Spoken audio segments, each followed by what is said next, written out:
صرفنا في هذا القرآن للناس من كل مثل وكان الإنسان أكثر شيء جدلا وما منع الناس أن يؤمنوا إذ جاءهم الهدى ويستغفروا ربهم إلا أن تأتيهم سنة الأولين أو يأتيهم العذاب قبلا.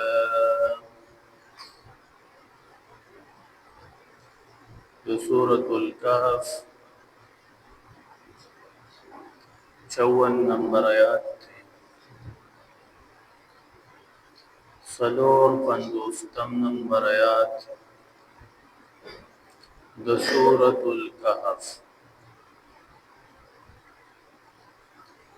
دی آیات کے اللہ جل جلالہ فرمائی وَلَقَدْ صَرَّفْنَا فِي هَذَا الْقُرْآنِ لِلنَّاسِ مِنْ كُلِّ مَثَلٍ البتہ تحقیق صرفنا من تفصیل سرا بیان کری دی فی هذا القرآن فدی قرآن کے للناس دخلق دفارا من کل مثل ہر قسم بیان ہر قسم مثال دامن دی قرآن کی تفصیل سرا بیان کری دی وکان الانسان اللہ جل شانہ فرمائی او دے دا انسان اکثر شیء جدلا اکثر جگڑالو یہ بدا اللہ دین بیانے او د انسان چې دا وبکه جګړې دي دته بدا الله حکم بیانې دی بدا هغه د ماتولو کوشش کوي دینه مراد سوق دي کان الانسان مفسرین فرمایي دینه مراد نظر ابن حارثم کی دي شي او بی ابن کعب کی دي شي درې مدار چې دینه مراد هر قسمه انسان کی دي شي چې دې کلم د دین کار ویني او دې د دین مخالفت کوي نو دغه انسان د دې نه مراد کې دی شي لکه یجادل الذين كفروا بالباطل الله جل جلاله فرمای کافران چې دي د جګړه کوي په باطل سره تاب الله جواب کوي په باطل خبرو باندې تاب د دین نه اړوي په باطل خبرو باندې حالانکه زمون دین دا حق دین دی زمونږ دین دا سچ دین دی لکه استاد خیالي نن سبا د اسرائیل خلاف علماو چې دین دا متفقه فیصله کړي او فتوا ورکړي چې دغه خلاف جهاد کول دا فرض عین دي بعض باطل خلق دارا پاسی او د هغه فتوی مذاق وړاوي په هغه پورې مسخره کوي ټوکې پسې کوي نو دا سړي چې لکه خلق د دین اړول دي په دین پورې مذاق کول دي او په دین پورې مسخره کول دي الله فرمایي وکانه الانسان اکثر شیء جدلا دا انسان دا ډیر جګړالو دی دی بل دین مخالفت کوي نو ډیر خلک به تاسو ته داسې مخامخ راځي چې هغه به داسې خبرې کوي چې تاسو مکمل د دین نه متنفره کوي د علماو نه به تاسو متنفره کوي خو ته خپل عقیده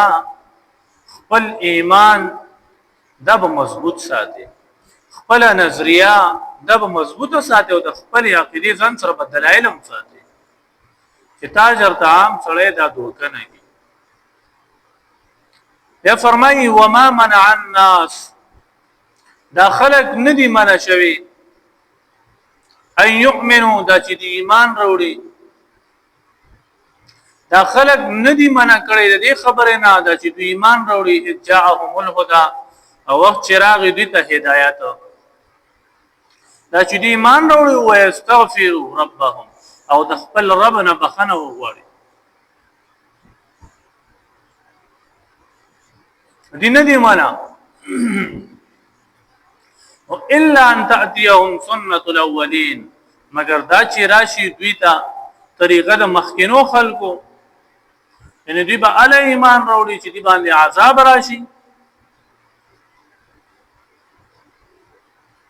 او یاتي سنه الاولين طریقه د مخکینو خلقو څه مطلب دا دی لکه څنګه چې په مخکینو قومونو ایمان را نوړو او په دین پورې مذاق او ټوکې وکړو الله په عذاب راوست الله هلاك ول هغه خلک نو د مخکینو طریقې دوی سره موشي دیم هلاك شي او یاتيهم العذاب قبلا یا په دې باندې مخامخ او اچانک عذاب راشي نه دی به ایمان وروړي نو د عذاب دراتلو مخکې خپل ایمان چې دا کامل هیڅ پته نه لګي دغه چنن سبا یو خو ظلم شروع دی فلسطین باندې دومره لوی ظلم شروع دی بل خو علماء د جهاد په تور کړنو د هغه په فتوا پورې مسخري شروع دي او کله چې په دین پورې مسخره او په مختزمه ظلم شروع شي نو دې ټیم کې وی دا الله د عذاب ته ګوري راځي او تاسو هم ګورئ دې یو څو ورځې کې سو پیری دا زلزلہ چې د نوې دارا او دومره لوی غلې چې داسې موږ په تاریخ کې دونه غټه غلې چې د نه دات نه لیدلې د موږ سونه وکړه زسه چې مشران وایي چې موږ په تاریخ کې دونه غټه غلې نه ولیدلې پیرګاړو شیشې ماته کړ دا ولې دا زمنګ اعمال دي زمنګ الله جل جلاله ته کوم اعمال پیش کوو نو مته هغه تربه او فیصله حق رنګي بیا کیږي نمنګن الله تعالی مخت د زمکه تصویر د ظلم خایو په مخ د زمکه ظلم دی دین پورې مسخري دي دین ذکر نشتا د دین نه خلق پروس کلاړه او چې څوک دین خیمو نو په هغه باندې خلق مسخري کوي دایره مدرسې کولا وکړي دا راته دلته ترجمه کوي دا د جمعې بیان کوي نو دا ولې چې دا د دین نه بیزاره خلق دي دا د دین نه لري خلق دي ځکه به دا خبره تاسو ته کوي نو چې کله په مقدس مکه داسې خبرې شروع شي نو بیا خو د بره نه فیصلیم د انصاف او د رحمتونو خو نه کیږي د رحمت فیصله بیان کیږي د زحمت فیصله کیږي د عذاب فیصله کیږي د الله جل جلاله د عذاب دراتلو مخکې چې من خپل ایمان کامل کو او توبه او استغفار شروع الله فرمای ولقد صرفنا البتہ تحقیق تفصیل سره بیان کړی دی فی هذا القرآن پدې قرآن کې للناس دخلق دفارا من كل مثل هر قسم مثال وكان الانسان او د انسان اکثر شيء جدلا اکثر جګړالو وما منع الناس ان يؤمنوا ندمنا خلق ندی ندی منا شوی دا خلق ان يؤمنوا د چې ایمان وروړي جاءهم الهدى وقت چراغ دي ته هدایت ويستغفروا او ندمنا شوی دا خلق چې استغفار کوي ربهم خپل رب نه بخنو الا مگر د دې خبره د وجه نه ما دي ان تاتيهم سنه الاولين دا چې راشي دوی ته طریقه دا مخکینو خلقو او یاتهم العذاب قبلا یا راشي دوی ته عذاب مخامخ او اچانک الله تعالی الحمدلله والعاقبة للمتقين والصلاة والسلام على رسول خير خلقه محمد وآله وأصحابه